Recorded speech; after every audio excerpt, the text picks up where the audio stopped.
Welcome everyone to this BizSmart Lunch and Learn webinar. I would like to introduce today's presenter, Steve Parker from ICD International, who is a member of the BizSmart Select team. Steve will be unlocking the secrets to exporting and international trade for beginners.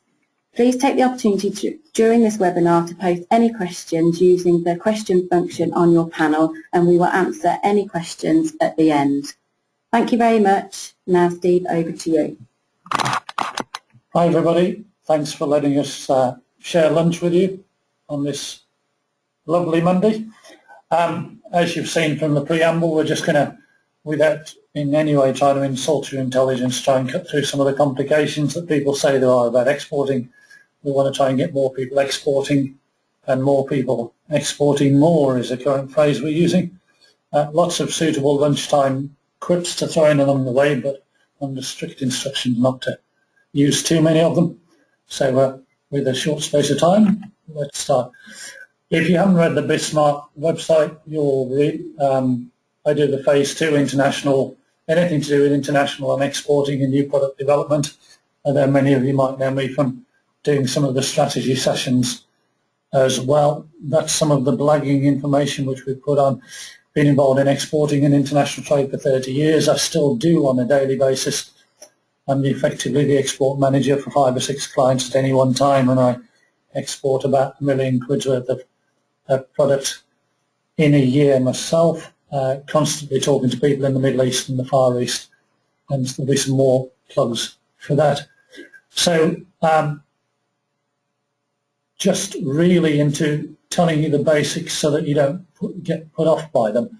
And all of a sudden there have been lots of companies who previously told you that you should or shouldn't export, whilst they've been going through various political phases and world market changes. I've still been exporting since the late 1980s, just to make me feel even older.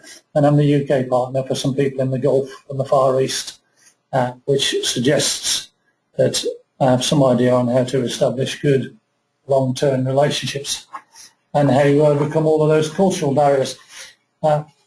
Technically, I'm Mr. Steve Parker, Managing Director of 2 companies, but it's always a term of mild amusement that I get emails from people and calls from people where I'm just Steve from Starbridge or Mr. Steve, however you remember me. I really don't mind. So, cutting through the economic guru bit, where I hope I'm not insulting your intelligence, here are some fundamental reasons why you should even think about exporting. And that's this highly technical 3D diagram knot, where the triangle is the map of the UK, and if you then pretend that you're putting that into the large circle, which is the world, you'll see that all of a sudden that triangle, which might be your world at present, if that's the sum total of your company ambitions, look at how much of the rest of the world you're missing. We're a very small triangle in a very large blob. And if we can get the fundamentals of exporting and of sorting out this economy, whatever you choose to believe, is if we can get more goods and services going out of that triangle into the rest of the world and more money coming in, as opposed to someone who decided it was a good idea to do it the other way around, then we're going to be much better off, and you're going to have fun doing it. The other message of this webinar as well is people were told they needed to do good websites and they needed to be top of search engines, and we're finding an increasing amount of companies who then get found by somebody overseas and they haven't got a clue what to do with the inquiry, or they turn it down because they think it's all going to be too complicated and they can't cope with it. Part of the BizSmart package and part of their schedule is you get a certain amount of free time, and you could be using that for your phase 2 to get someone like me to respond to your inquiries or to help you to respond to the inquiries. And almost in no time at all, you could start to be exporting and getting it underway. So that's one of the graphics. So today we're going to whiz through very, very simply some of the ways that you can find and research export markets, how you might deal with some of the customers when they find you, rather than saying, blimey, they're foreign, how on earth do we respond? explaining as an underlying theme that you might then decide to put into place some clear strategies and plans. But don't spend 9 months doing it. Don't spend a year or two doing it. Get on and do with it, and be fairly flexible in them when you do. And a realisation from a modest black country bloke who suddenly realised that people actually liked a difference. They didn't particularly mind that I drifted into black country lingo, or that I didn't have the smartest suit or the shiniest shoes. They sometimes just wanted somebody, and thankfully they still do, wanted somebody they could communicate with, who understood them, and who had some unique products or some different products, so who could sell it in a different way. And the still amazing realisation that just as 30 years ago and every year since, I've always found it psychologically as well as financially more rewarding to be dealing with Dubai than Dudley. Mysteriously the same applies in reverse. I have people in all sorts of parts of the world who miraculously go around boasting that they're dealing with a man from Stourbridge, so they could be dealing with a man or lady from Kidderminster, and telling people. You know the novelty when you meet people on holiday, when you meet them overseas. It's the same in reverse. We've got a great habit of underselling ourselves. Don't be embarrassed about where you live, who you are, what your company does, whether you're operating in an office in your house, a warehouse which you think needs renovation. It really doesn't matter. We'll tell you how to convert some of those inquiries. But we're going to have to do it a little bit better than some of the people in the rest of the world, which is why some of us get motivated to do it every day of the week. Some more of this great philosophy, some fundamentals that we need to make you aware of. The first one you can see, don't expect customers to know how much it'll cost to get your products or services to them. You wouldn't expect to know how much it cost if somebody quoted you X-Works Muscat to get it to Kidderminster. Don't expect them to do the same in reverse. So we're going to help to sell it a little bit better and a little bit more clever, if you like. And the other great mistake that doesn't always come through, that the politicians and the banks and the financial services people are a bit loath to tell you, but you might be dealing with countries where they don't have to lodge accounts, where they don't talk about finances, just like your parents didn't. And so ratings and status reports are less relevant. What's going to help you get paid? What's going to help you get your products sold? What's going to help you get them bought is about relationships. Relationships and cultures are more critical over long distances than any credit and status report. You might not pay as much money for it, and but they'll be just as relevant. So we're also going to touch on how you develop those to make sure that you know who is responsible for what, and that highly technical international trade called hair tear time, which you'll probably understand from the UK business anyway.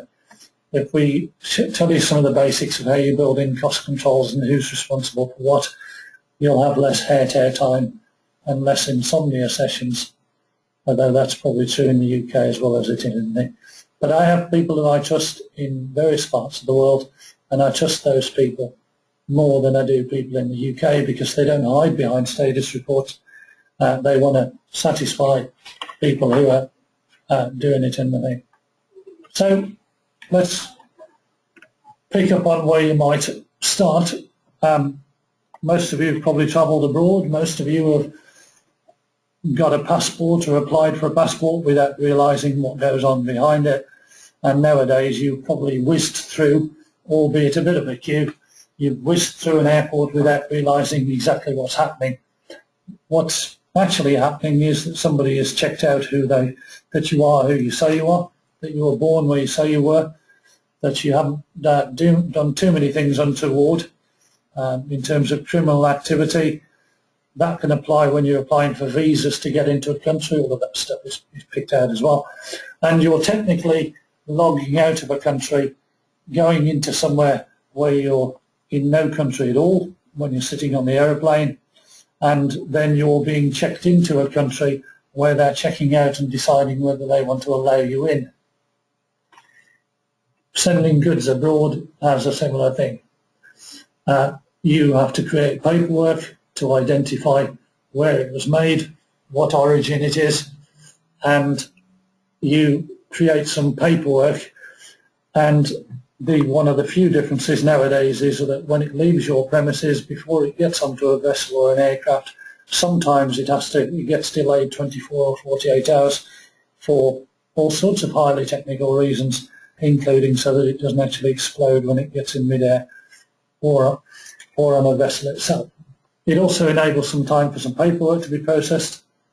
So when that's been done, it gets loaded onto a vessel or an aircraft. When it gets to the other side, someone decides whether they're going to let it in based on the paperwork.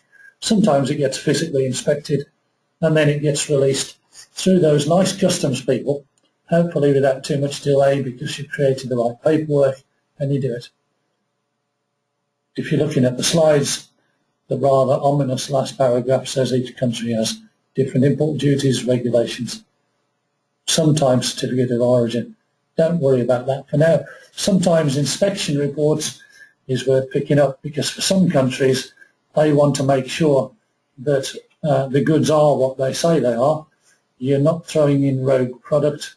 And to be honest, it's useful to remember that those kind of things exist, because if you're importing from somewhere, you will have the same considerations. The considerations for exporting are the same as the considerations for importing. Do you trust the person who's supplying it? Is it exactly what it's supposed to be? Are you getting value for money? And how do you stop them throwing in some substandard stuff in amongst the first quality stuff?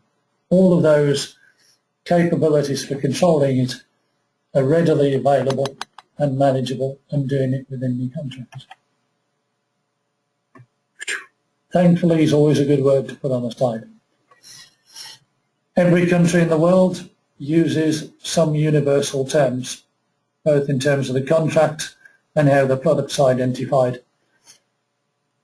You won't be surprised to hear, being politically incorrect, that the balance of trade figures, the GDP figures for every country aren't created by a man from the ministry who goes around and counts how many bananas come into the country, how many widgets come into the country.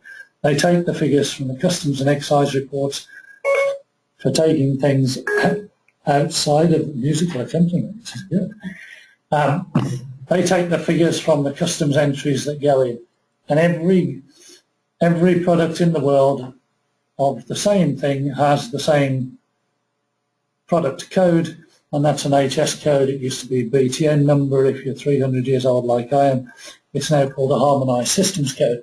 And one of the places you can find that, if you don't want to make an official application to HM Customs and Excise or HMRC or whoever they are these days, is to go on that website where you do it. And if you put in your product, it will bring up a whole range of harmonised systems code. They're typically 4, 6 or 8 digits, depending on the documentation you need. You will need the 4, 6 or 8 digits. And if you're fairly certain in your own mind that's what it applies to, then that's what you can do. That's also a site you can use so that when you're doing later research, you can check on exactly what the import duties are going to be into that country. And I can't encourage you to do this, but you might find a slight variation on the HS code that you've come up with gives you a lower rate of import duty. So you can check the import duties for every country in the world. There are no import duties into Europe. That's the free market analogy. But there are variations on VAT which we pick up on. Have a look, play around with that website or one of the others. And for any goods that you're thinking of sending anywhere, you will need to put it on your documentation. So come up with your variations on it. If it's several different products with several different tariffs, it's worth putting it on because someone somewhere has got to calculate the import duty. There's tons of market information available for lots of different countries in the world. Lots of government ones, lots of people who are pretending to do lots of really good exporting, or in some cases are actually helping you export. As good a one as any, if you want to get an overview of the country, remains the CIA World Factbook. Yes, we're into the Central Intelligence Agency of America. They still know what's going on. It will tell you everything you ever needed to know about a country and more. It tells you what they make, what they don't make, what they export, what they import, how long people live, who's got the most wealth according to age, all sorts of information, more than you ever needed to know, and lots that you didn't. Tells you what they import, what they export, and it's a really good way of getting a good feel and an overview. If you're into worrying about inflation rates, GDPs, and all those other economic statistics, it tells you those as well. So take a look at that, and even if it's a place you're going on holiday, it'll tell you lots of useful and sometimes completely useless information on every country and every market in the world, gathered by civil servants, gathered by people in the market, and anybody who wants to contribute. It's updated relatively often, but some of the information can be a bit out of date. But it will tell you how much stuff is being imported from the UK, for example, and as an initial alarm, if you're making a particular type of machinery, it might tell you that there are several manufacturers there, and it'll give you an idea of who they are and where they're based. So that might not be your first port. The next part is the other universal thing that applies, although not everybody uses it, but I'm just suggesting that you do, is that you want to know who's responsible for what and at what stage of the operation. So you use Incoterms, which is the international contract terms. It used to be the Intergovernmental Consultative Organisation. It's now Incoterms, done by Chambers of Commerce worldwide, and it clearly defines who's responsible for what at what stage of the process. So you can do it ex-works, Kidderminster. I'm just suggesting you're not likely to sell too much if you do. Free on board means that you're responsible for getting for all of the charges onto a vessel or an aircraft. So you've got to deliver it to somewhere. It's got to be loaded into a container or loaded onto a vessel. And all of those charges you've added onto your ex-works price, but it gives them a clue. CFR means that you paid for the freight to the port of entry or for the aircraft to have landed in the overseas port.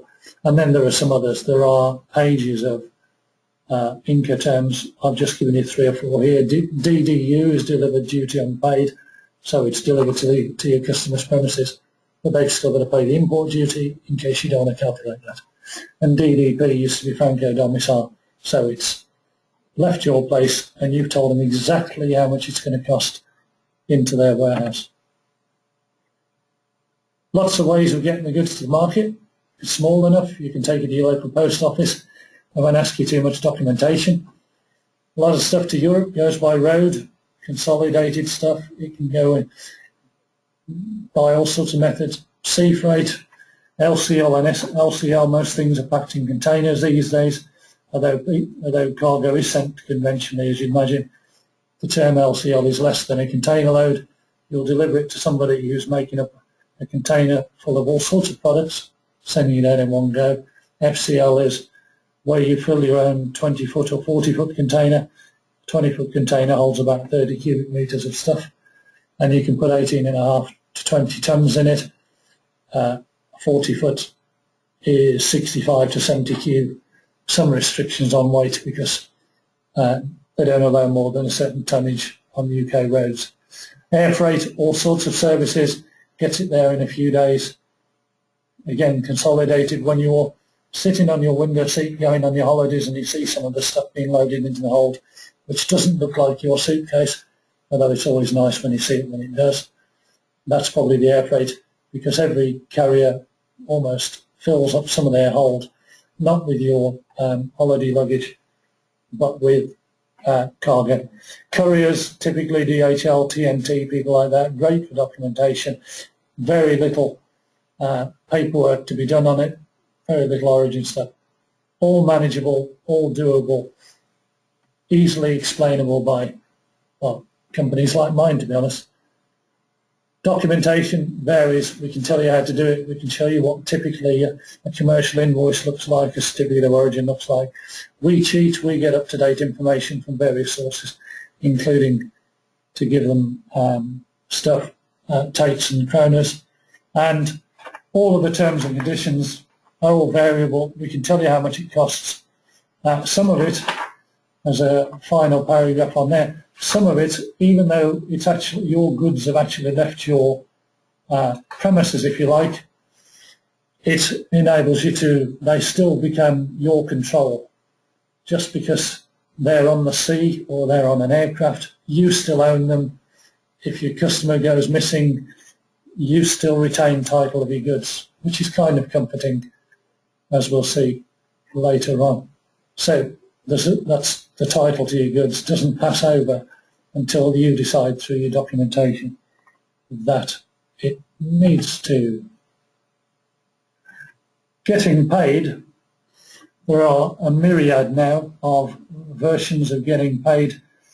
Because I come from a sales and marketing background and I want you to sell more product and service overseas, your first question shouldn't be what's the status of the client overseas, it's how would you prefer to buy.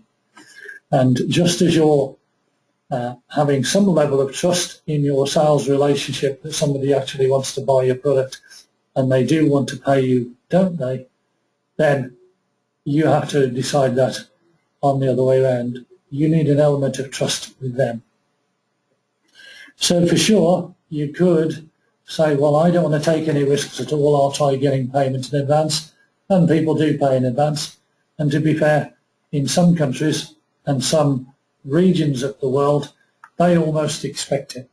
So without being too contradictory, I've got an order for one of my clients coming through where they want to pay in advance because it's part of their culture. That's okay. But don't expect it in most countries, because why would you want to pay in advance and then have something, wait for a few weeks for something to come by sea freight? Think of the implications on their cash flow as well as the implications on your own. And the better payment terms, the better the payment terms for your customer, the better chance you've got of them confirming your order. Open account is exactly what it is in the UK. You put 30 days or 60 days or 90 days and you expect them to pay on those days.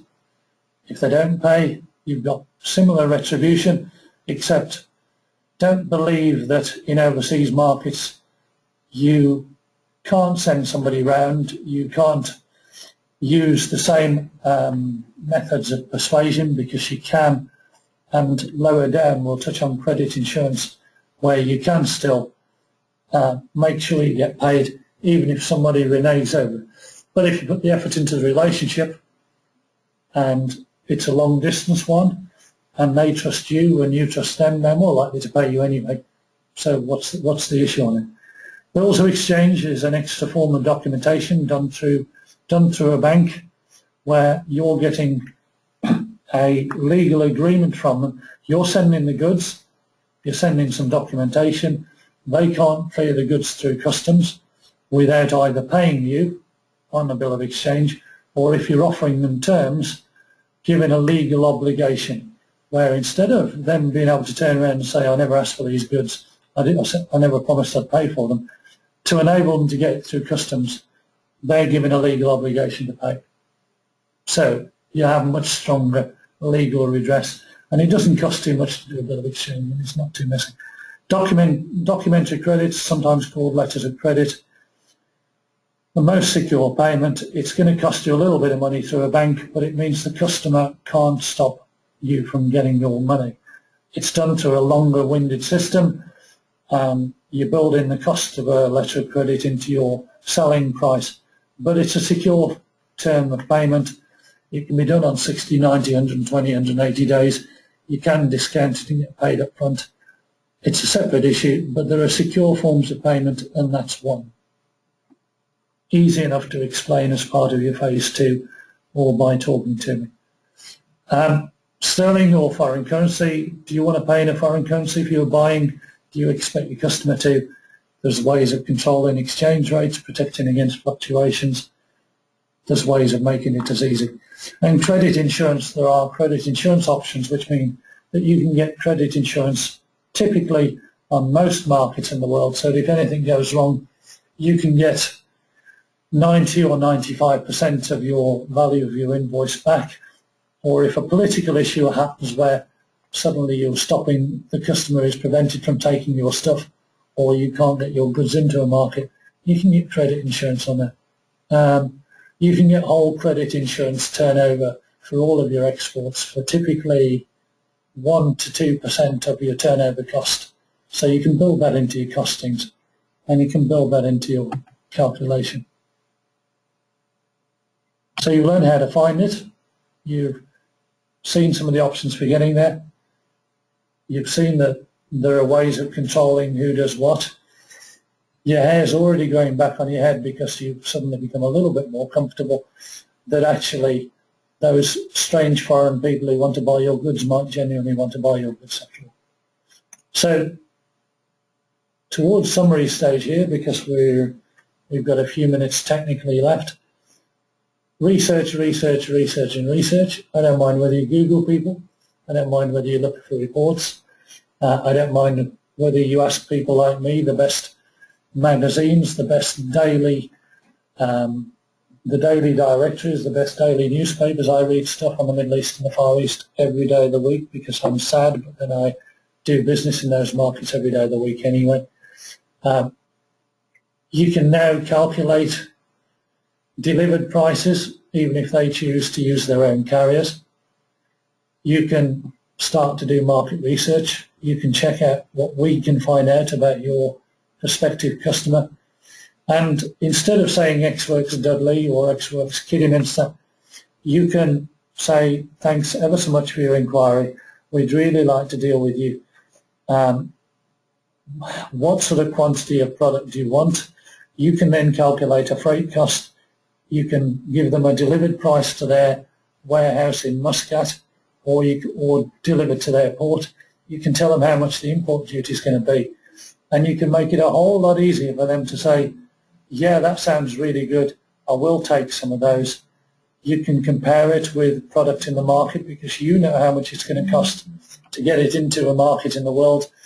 You can then go on e-commerce sites and other sites to see whether you really, really can compete in that market, where you might position it, whether you can get higher prices than you would in the UK, which sometimes happens.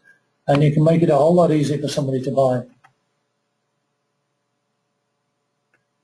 So there's the next part. Don't be afraid of overseas. Be ambitious. Expect it to be damn difficult, because it will be. But then there are people like my company on the bottom and BizSmart who can help you do it. Use trusted expertise. Don't believe that you need to go on a 9-month course to export in the first place. Doesn't need to be the case.